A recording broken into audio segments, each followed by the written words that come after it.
Paz do Senhor a todos. Vamos fazer uma oração para iniciar. Estamos no nosso quarto dia do simpósio teológico, com o tema A Igreja e a Inclusão de Pessoas com Deficiência. Sejam todos bem-vindos a mais esta aula. Hoje nós teremos aqui a professora, pedagoga e teóloga Sirlene Fidelis, ela que estará falando sobre cultuando com os autistas, como proporcionar um momento de culto às pessoas com TEA. Então vamos orar, recebemos a missionária também, Sirlene, com muita alegria para esse dia, mais um dia de aprendizado. Oremos, Senhor, louvado seja o teu nome para todos sempre. Adoramos ao Senhor, rendemos graças ao Senhor nesse dia. Obrigado por esta oportunidade que estamos tendo de nos reunir para o aprendizado mais um dia. Agradecemos por cada professor, cada aluno deste seminário. Agradecemos ao Senhor também pela vida da missionária Sirlene, que falará a nós nesta aula, que o Senhor possa nos direcionar no aprendizado. Oramos e dedicamos esse tempo ao Senhor em nome de Jesus. Amém. Então, com vocês, a missionária Sirlene Fidelis para esta aula.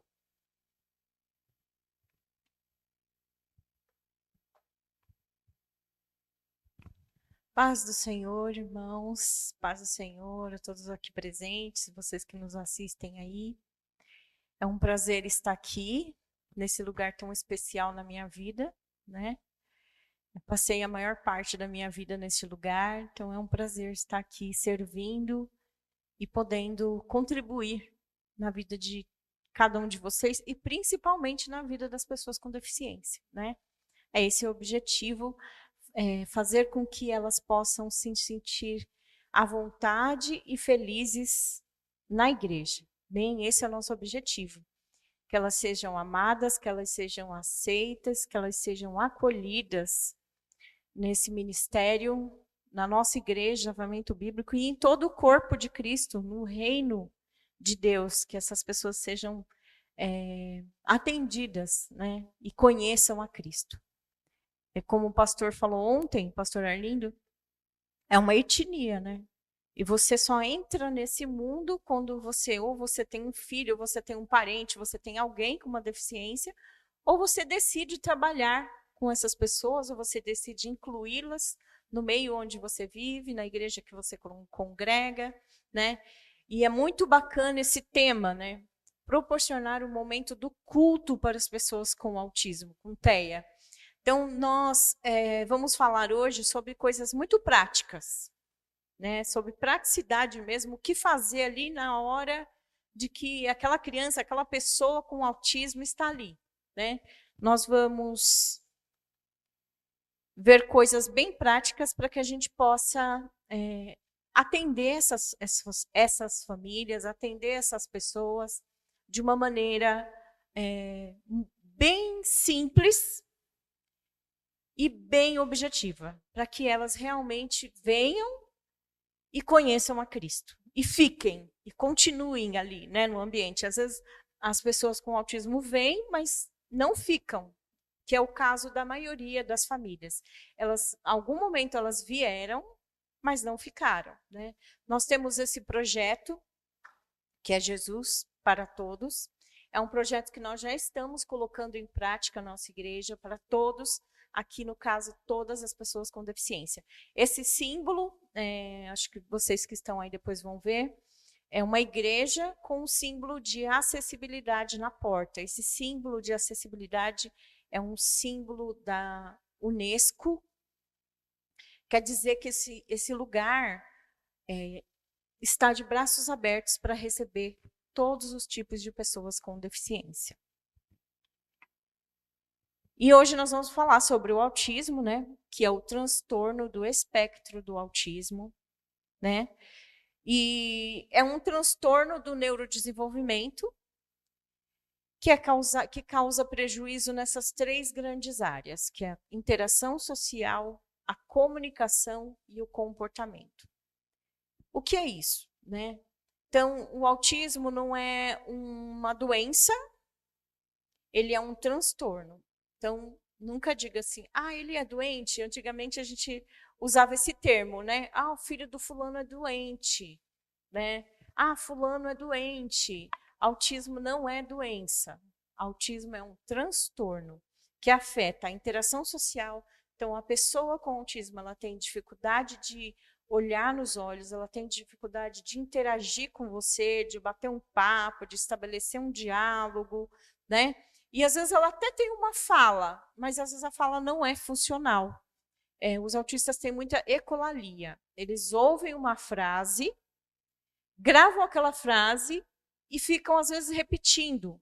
Não é que eles estão falando sozinhos, eles estão com uma lembrança e com essa frase ali, né, batendo ali na cabeça deles. Às vezes eles nem querem repetir. Alguns autistas adultos dizem, né, quando eu estava na escola, todo mundo tirava sarro de mim, porque eu repetia. Eu tentava não repetir a mesma frase, mas eu não conseguia. Então, assim, não é uma coisa que eles têm um controle sobre aquilo. Depois, quando eles vão crescendo, eles vão conseguindo e modelando esse comportamento, né? E a terapia ABA, que é a terapia que trata a ciência, que estuda o comportamento e é um dos melhores tratamentos para as pessoas com TEA, dá também para todas as pessoas, mas com as pessoas que estão no espectro autista é muito eficaz, né? E então essa ecolalia, né? Ele fica repetindo aquilo. Tem a ecolalia imediata, que é uma frase que ele ouviu naquele momento, e a tardia, que pode ser uma frase que ele ouviu há 2 anos atrás e ele está repetindo aquilo ainda, né? E nós, como igreja, precisamos saber disso, porque senão você vê um autista com ecolalia, você vai falar o quê? Tá falando sozinho.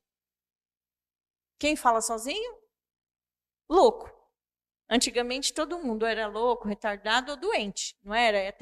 Eu me sinto até mal de usar esse termo, mas era assim que a gente tratava as pessoas com deficiência, né? Hoje, graças a Deus, nós temos informação, temos internet, temos palestra, né? E temos mais conhecimento e podemos adquirir e devemos adquirir o conhecimento sobre o assunto para poder interagir com essas pessoas e podê-las ter essas pessoas na nossa igreja incluídas. Nosso filho Leonardo está com 13 anos, ele tem muita ecolalia. E às vezes ele está lá sentado no culto e está repetindo. O pessoal da igreja já acostumou tanto com ele que ninguém vira mais para trás para ver o que o Léo está falando, por que ele está falando aí. Todo mundo já está acostumado, ele já está super incluído na igreja, a igreja está muito acostumada com ele e já sabe, ninguém mais nem olha por que ele está repetindo, né? Então, às vezes, o autista ele pode ter uma fala, mas uma fala não funcional. Por que não funcional? Porque aquela fala não está funcionando para ele conversar, para ele estabelecer um diálogo, para ele falar com você, bater um papo, contar alguma coisa, né? Então, tem os autistas verbais e os não verbais. Então, o autismo afeta muito essa área da comunicação. A interação social, geralmente, se eles não vão conseguir falar ou fala pouco, né? Então, a interação social vai ficar afetada também. Né? E também pelas regras, né? Para eles é muito difícil entender as regras e a questão sensorial também deles é bem difícil. Então, o que é essa questão sensorial? A questão sensorial são os sensores mesmo que nós sentimos o mundo. Quais são esses sensores principais, né? São os 5 sentidos que a gente aprende lá na escola, lá já no ensino fundamental 1, né? Visão, audição, tato, paladar e visão. Então, essas áreas sensoriais são muito sensíveis ou também pouco sensíveis, né? Tem alguns autistas que gostam de andar de óculos escuro. Então, por quê? Porque ele tem a luz, né, a sensibilidade à luz. Alguns têm sensibilidade ao som, a maioria deles tem sensibilidade ao som. E aí, quando ele chega num lugar barulhento, como é a igreja, é barulhenta, o mundo é barulhento, né? E aí, como ele fica? Ele pode entrar em crise, ele se desorganiza, né? E nós vamos ver como a gente vai lidar com essa crise, tá? O comportamento que é a crise, né? Então, assim, ele não vai ter o comportamento adequado, ele não vai ficar aqui sentado, me ouvindo falar o tempo inteiro e, né, com paciência. Ele pode levantar, sentar, ou ficar andando para lá no fundo, para lá e para cá. Isso não quer dizer que ele não está entendendo o que está acontecendo no ambiente. O autista ele pode ser até não verbal, mas ele entende muito bem o que está acontecendo e o que você fala para ele. Né? Porque as pessoas têm a tendência de achar, porque ele não fala, ele não está entendendo nada do que você fala com ele. Se você falar com calma, pausadamente, né, não falar um monte de coisa, mas falar pouca coisa, você falar com ele objetivamente, ele vai entender o que você está querendo dizer. Então, a partir de 2013, o DSM-5 classificou o autismo por níveis de suporte. Antes era grave, médio e nível 1, né? Fugiu agora minha. Moderado, obrigada. Isso mesmo, né? Então era severo, moderado e leve. E agora, a partir de 2013, passou a ser nível 1 de suporte, que é aquele autista que precisa de pouco suporte, pouca ajuda para fazer as coisas do dia a dia, as atividades do dia a dia, né? Então, aquele autista que ele come sozinho, ele conversa, ele chega até numa determinada idade que ele vai na padaria sozinho e volta, pega ônibus, né? Tem muitos autistas andando por aí, vivendo, trabalhando e até namorando, né? São os nível 1 de suporte. E tem uns que são até muito inteligentes, que antes chamavam de Asperger, né? E agora eles estão no nível 1 também. Então, às vezes as pessoas falam assim, seu filho é autista? Ele fala inglês? Ele sabe ler tudo? Né? Então, às vezes a gente tem uma visão de que o autista ou é aquele muito inteligente ou aquele que só fica sentado se balançando, né?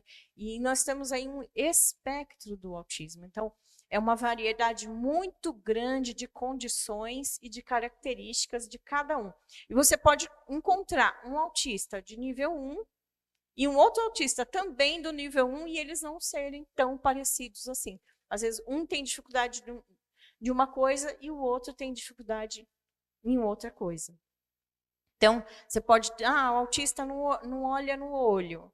Aí você pode encontrar um autista de nível 2 que vai olhar para você e vai prestar atenção em você, né? Então, por que o autista não olha no olho? Porque quando nós falamos, nós temos muitas expressões. E o autista ele tem muita dificuldade de ler as nossas expressões. De ler mesmo, quando você está triste, né? Quando o bebê é pequenininho, que a gente faz cara de choro, né? Faz cara de alegre, faz cara de bravo. Né? Isso, na terapia ABA, é um treino para o autista, para ele aprender que quando alguém está chorando, está com cara de choro, está triste, né?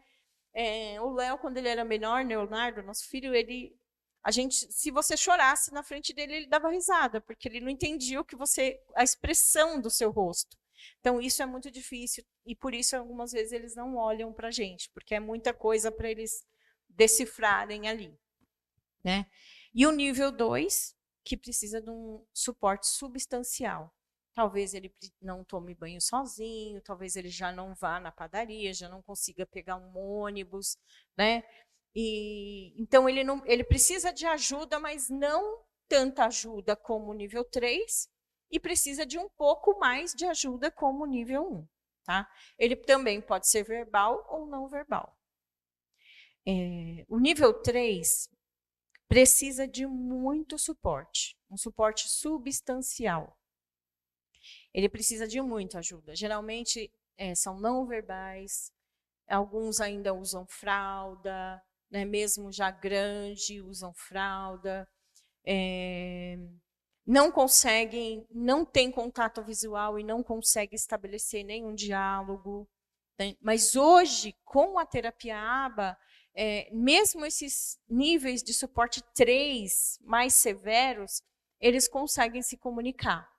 Conseguem se comunicar através das PECs, que são as figuras, né? O autista, ele tem uma mente mais visual. Ele é muito visual. Então, quando você mostra alguma coisa para ele, você só fala, então ele não entende. Tem muitos que não entendem, principalmente os menores, né? Mas os maiorzinhos, eles já entendem. Tem uns que entendem, começam a entender depois que eles passam pelas figuras, né? Você usa figuras com eles, e aí você vai mostrando o que vai fazer durante o dia, você vai mostrando as figuras e ele consegue entender. Figuras muito simples, depois nós vamos mostrar. Figuras bem simples da rotina do dia, do que ele vai fazer, que ele vai levantar, vai escovar o dente, tomar café, vai para a escola, volta, vai brincar, depois ele vai fazer uma atividade da escola, depois ele pode brincar de novo, à noite ele vai na igreja. Então, isso tudo faz com que o autista fique mais tranquilo, porque ele tem uma previsão do que vai acontecer no dia dele e o que vai acontecer daqui a pouco, né? Porque nós somos assim, né?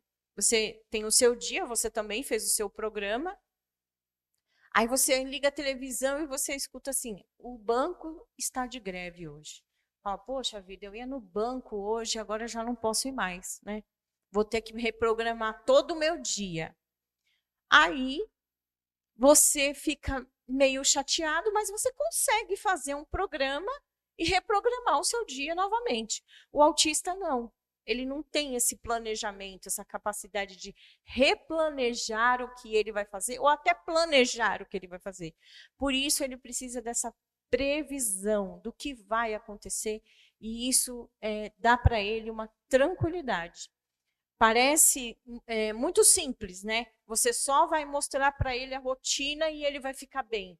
Fica bem, né? Nós temos muita experiência com o nosso filho, Leonardo, antes da rotina e depois da rotina. Quando a rotina entrou na nossa vida, a rotina visual, tudo melhorou. O Leonardo também se acalmou, começou a entender o que ia acontecer com ele, na vida dele, para onde ele ia, né? Os autistas são tão assim ligados à rotina que às vezes você vai num lugar. Vamos na casa da vovó. Então você vai por um caminho. Se naquele dia acontecer um acidente, você tem que mudar o caminho, ele já vai começar a chorar. Por quê? Ele não vai mais na casa da avó. Queria por aqui, agora tem que ir por aqui? Como assim, né? Então ele precisa, olha, nós vamos agora por aqui, tá vendo? Ó, tem um carro ali quebrado, nós vamos mudar o caminho. Aí você muda o caminho, pronto, aí ele já entendeu o que vai acontecer. Então ele precisa muito dessa previsão. E até os autistas de nível 3 conseguem entender o que está acontecendo, o que vai acontecer e se planejar com uma rotina visual. Você só falar para ele, amanhã nós vamos na casa da vovó, depois nós vamos no mercado, depois você vai comigo na padaria, né? Isso pode ser um pequeno ou até um grande do nível 3, para ele começar a entender, né? O Léo, ele não entendia a rotina, era só visual. Agora ele já está com 13 anos, a gente já está tirando a rotina visual e está começando a mostrar para ele a hora. Então ele está começando. Tudo ele fala assim, está na hora de ir na igreja, 53, 53, 53. Eu falo, 6h53, está quase na hora, 5h53. Então ele está começando a se guiar pela hora de relógio já. Então isso é uma grande evolução para nós e para ele. E para todo autista, né? Então, você não precisar mais estar com a rotina, onde você vai, você leva a rotina. Então, ele está começando, né? E isso é muito bacana. Então, se na igreja a gente faz isso também, a família, é uma alegria muito grande para ela, para a família daquela criança, quando ela vê que a professora veio com a rotina, mostrou a rotina, organizou para receber o filho dela, o filho deles, né? Então, é algo muito que toca o coração da família. E aí, nós estávamos até conversando antes aqui sobre o autismo aumentou, né? Quando o Leonardo teve o diagnóstico, em 2012, a cada 500 crianças, uma era autista.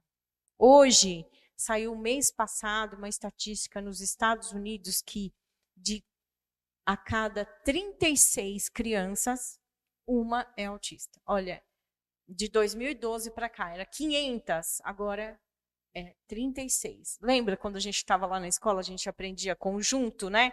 Então, você pega um todo e divide em conjunto. Então, você pega todas as crianças e divide em conjunto de 36, a cada 36, uma é autista. Então, esse número é gigantesco. Por quê? Hoje, nós temos mais informação sobre o assunto. A gente vê filmes, tem palestras, tem muita coisa para se ler na internet, tem muito livro. Isso, há 9 anos atrás, há 10 anos atrás, nós não tínhamos nada sobre o assunto, nós não tínhamos informação, mal tinha internet, né? Então, a gente não sabia nada, nem os médicos não sabiam direito, né? Antes, muitos autistas iam parar até em manicômios, internado como louco, né? Como uma pessoa psicótica e muitas vezes até perigosa, né? As pessoas colocavam assim. E hoje, graças a Deus, nós temos muita informação, os médicos conseguem diagnosticar muito cedo, os pediatras conseguem diagnosticar, mas é claro que a gente vê que realmente teve um aumento muito grande, né? Porque antes a PAI dava conta dessas crianças e hoje os planos de saúde tem clínica particulares e ainda falta atendimento às pessoas com autismo. Falta muito atendimento. Então, é uma luta, os pais se unem para lutar por terapia, por atendimento, por médico, remédio para essas pessoas. Então, aumentou, alguns falam, né, alguns especialistas dizem que não aumentou, outros dizem que aumentou, e alguns dizem que é por conta do agrotóxico, muita comida, né, fast food que a gente come, a idade dos pais, muitos fatores, as pessoas também estão tendo filhos mais tarde, né? Então, tudo isso acaba acarretando também um aumento aí, né? E a gente vê, e devido a isso, a esse número que nós estamos vendo, é um indicador para nós, como igreja, de que nós precisamos acolher essas pessoas. É muita gente, né? Então, antes, qualquer probleminha ia para pai. Agora não, agora a gente já sabe dar nome. É autista, TDAH, TOD, né? E tantos outros. Então, vamos ver as práticas inclusivas, né? Diante de todo esse número, diante de toda essa situação, diante das dificuldades que os autistas apresentam, o que a igreja tem que fazer para alcançar essas pessoas? Nós temos que começar a informar a igreja, com palestras, com conversa, toda a igreja. O pastor falou ontem aqui, frisou que toda a igreja precisa saber, ouvir falar sobre não só o autismo, mas todas as deficiências. Né? Por quê? O autista vai chegar, ele vai entrar pela porta. Quem está lá na porta? Os diáconos.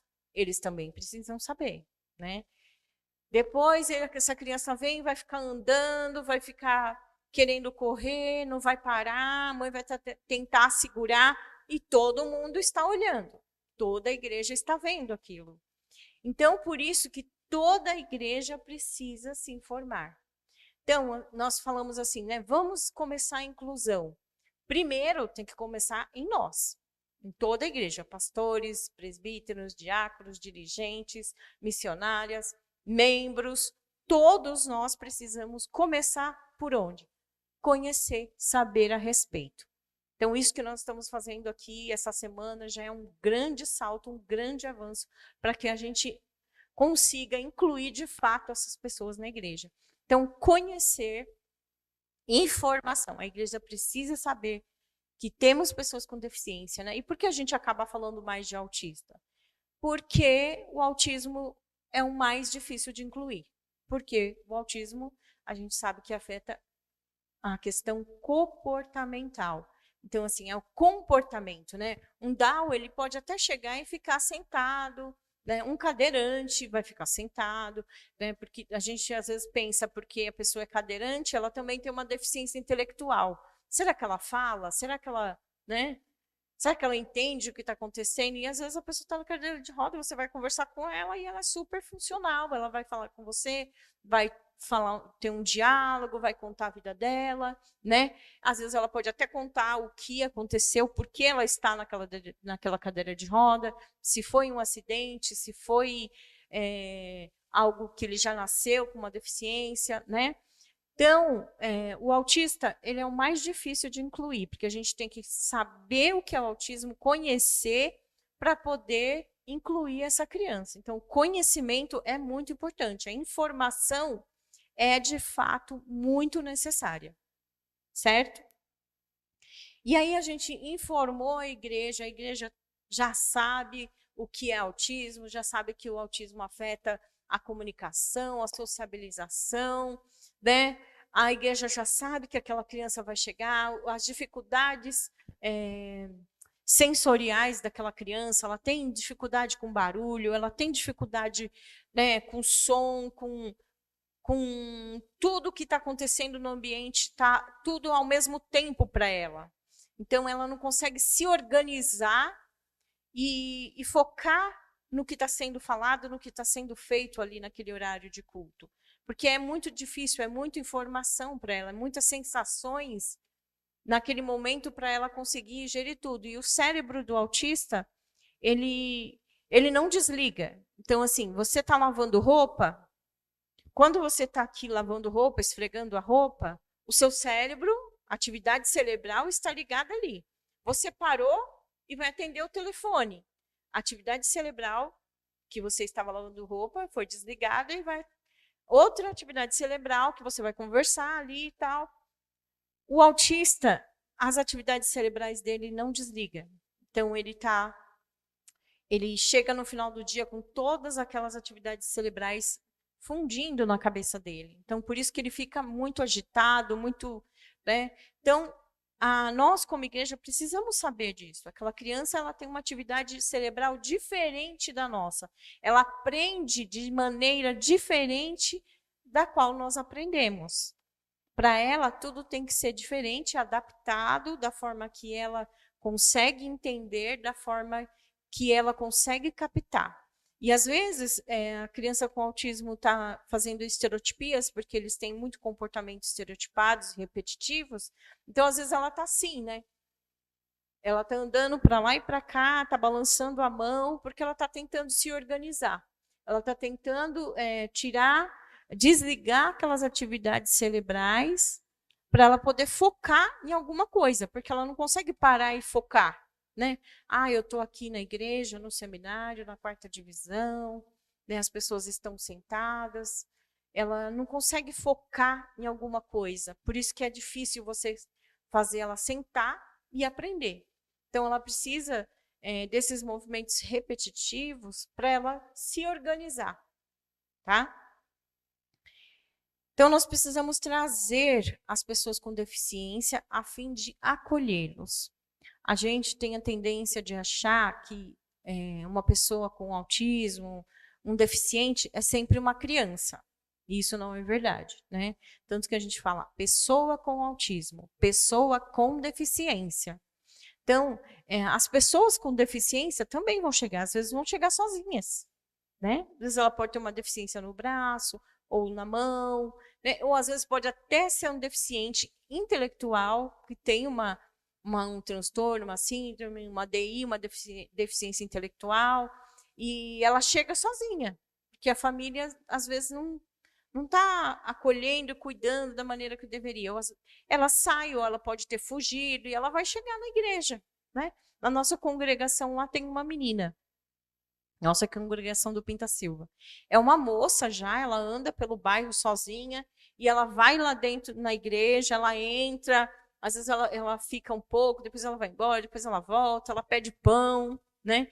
E quando ela ficou doente, o dirigente, e a professora lá da igreja foram visitá-la no hospital, oraram por ela, ela foi curada e foi para casa, né? E quando você vê, se você a conhecer, você vai pensar que ela não entende nada, né? Ah, ela já até esqueceu daquilo. Ela entrou na igreja e veio na frente e ajoelhou, como querendo dizer, né? Obrigado, Deus, porque eu fui curada, porque eu estou aqui.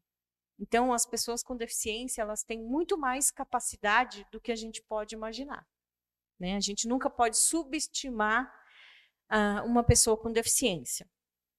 Você vê pessoas com deficiência jogando basquete, pessoas com deficiência até intelectual nadando como ninguém. A gente viu aquele nadador que ganhou a Paralimpíada, ele não tem braço nem a perna, e ele nada, né? Eu não sei nadar, gente. Eu já vi quando meu filho fazia natação, tinha uma menina que ela ia e voltava nadando muito bem, como uma profissional, e ela ia lá, conversava com o professor. Quando ela voltava, ela conversava com outro professor aqui. Eu fiquei pensando, que deficiência será que ela tem, né? Porque ela fala tão bem, está se comunicando.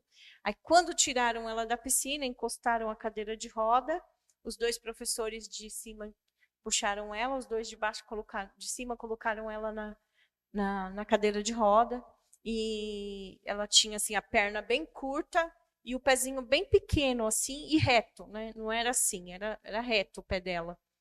E ela estava ali dentro da piscina, você nem sabia que deficiência que ela tinha. Então, assim, as pessoas com deficiência, eles têm muita capacidade. Então, a gente nunca pode achar que, por mais grave que seja a deficiência, por mais severo que seja o autista, que ele não vai aprender. Porque isso não é verdade. Isso se chama capacitismo. Eu achar que aquela pessoa não tem capacidade, aquele deficiente não tem capacidade de fazer algo que nós fazemos, né? Então, isso é capacitismo. E a igreja não pode ser capacitista. A gente tem que acolher essas pessoas e olhar para elas como Deus olha. E Deus olha para elas e não vê defeito, porque elas não têm defeito. Elas têm uma limitação, uma deficiência, mas elas são como nós, elas são pessoas com deficiência. Não são portadores de necessidades especiais, porque eles não portam, né? Quando você porta alguma coisa, você pode deixar em algum outro lugar. Eles têm uma deficiência, são uma pessoa com deficiência. Então, trate essas pessoas com dignidade, com honra, amém? Como Davi fez com Mefibosete, né? Ele tratou Mefibosete com dignidade, com honra. Ele não viu Mefibosete como um diferente, né? Será que ele vai se adaptar aqui no nosso lugar? Será que ele vai se sentir bem aqui? Não, ele mandou chamar, traz ele lá, ele é o filho do meu amigo, né? Pode trazer ele. E Mefibosete foi, sentou-se à mesa, foi honrado como deveria. Nós também, como igreja, temos que começar a honrar essas pessoas e olhar para elas não como diferente, mas como igual. Amém?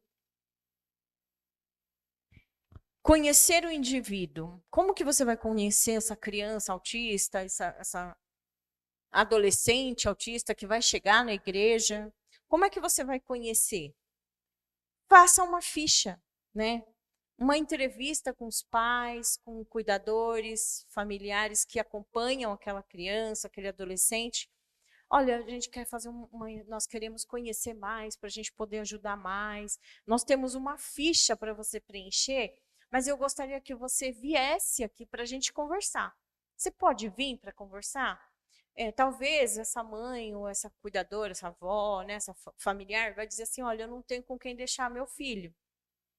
Porque muitas vezes as mães são sozinhas, a maior parte dos pais vão embora logo após sair do consultório médico. E a faixa de divórcio hoje no Brasil é que 33% dos casais com 5 anos de casados se separam.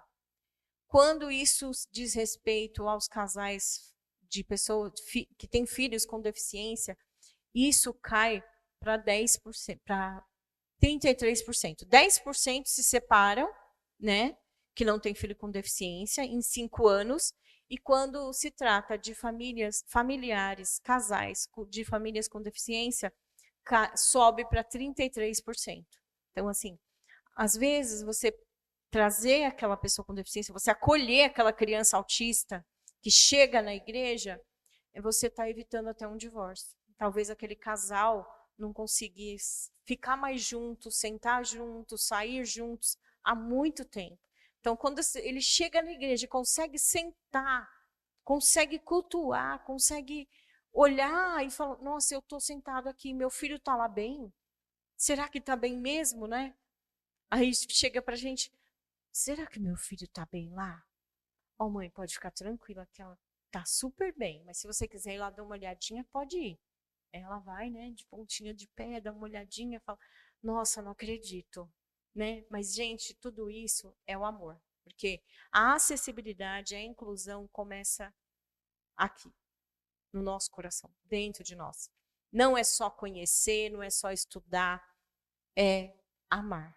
E se Deus amou o mundo de tal maneira que deu o seu Filho unigênito para que todo aquele que nele crê não pereça, mas tenha vida eterna, quem sou eu, quem somos nós para não amar essas pessoas? Né? É um mandamento, né? Vai, ide e fazei discípulos em todas as nações. Olha, vai e faz discípulo, mas se for muito difícil, se você encontrar um autista pelo caminho, eu entendo, fica tranquilo e vai embora, escolhe outra pessoa. É isso que fala? Não. Toda criatura.